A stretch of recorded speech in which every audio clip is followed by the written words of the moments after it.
Hi everybody, this is Jim Egan, head of school, Synapse School, with a 5-minute update. 5 minutes, 5 insights, 5 domains. Let's go. Number 1, something that I'm thinking about. Mood follows action. I didn't create that adage, but I believe it. I also believe that Synapse created itself through action. We have a bias toward action. 15 years ago when we came to the North Fair Oaks community, which we love, it was action that got us here, right? It was a manifestation of a thought towards something, but we had to act. And lately I've been encountering a lot of friction. And I think that happens as you become an institution, as you encounter bureaucracy, as people sort of settle. There seems to be a lapse in memory of what actually created the school, what actually created our EDC, what actually created our associate teacher program, what actually created the BLC. It was a bias toward action. And I think that's one of the most essential ingredients of Synapse. Certainly one of the best things about being in Silicon Valley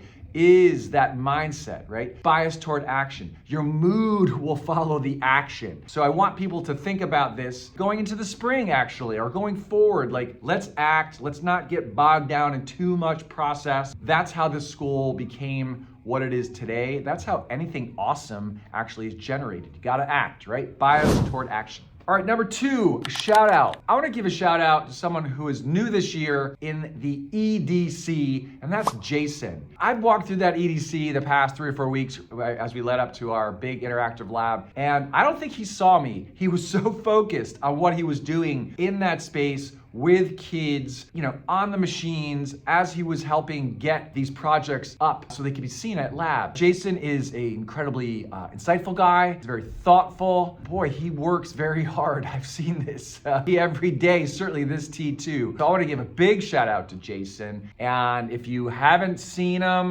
parents, go over to EDC and say hi. He's a great guy. Okay, thanks, Jason. All right, number 3, look ahead. I'm gonna jump ahead to next year, and then even in the next 3, 4, 5 years. We're gonna be going to a strategic planning period, right? And we're probably not gonna develop some sort of binder that a lot of schools develop and put on a shelf. But in that process, we'll be thinking about new structures and new staffing models at Synapse. So what does that look like? Well, it's not defined, right? This is something that's gonna develop. So we're gonna act on it. We really need to redefine some of our spaces with perhaps an associate structure, right? Maybe we want to have associates in other areas of the school. We have this incredible nature program, the lower school, as well as expeditions in the middle school. Do we need staffing, dedicated staffing in those domains as we grow as a school? So we're going to be looking at new staffing, new structures, right? We're doing that all the time, groupings of kids. We're not just thinking linear, grade level all the time, but sometimes that matters. So if you're thinking about the future of the school like I am, I'm always thinking about staffing and structures, particularly as the new technologies come online. That is a look ahead. Number 4,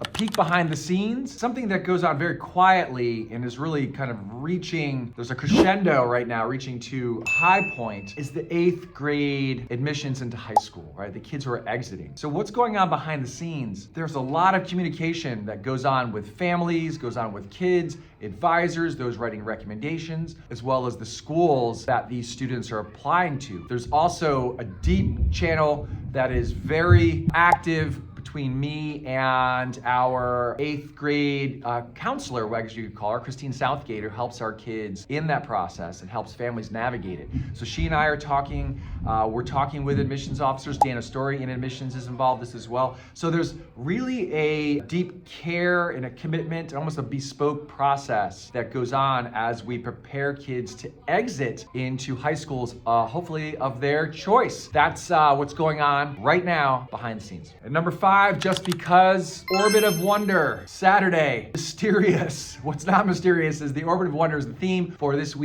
year's, and it is this week's spring benefit. I'm excited to go. I got my outfit ready. It's just gonna be so much fun. So please come out to that benefit, right? That's gonna be essential as a community builder. It's fun, but it also is an essential fundraiser for our school. So that's Orbit of Wonder, Saturday. It's not too late, you can RSVP. Okay, that's it. Remember, mood follows action. Have a bias towards action. That's it. If you like the video, you can like it, and see you on Saturday. If I don't see you Saturday, see you next week.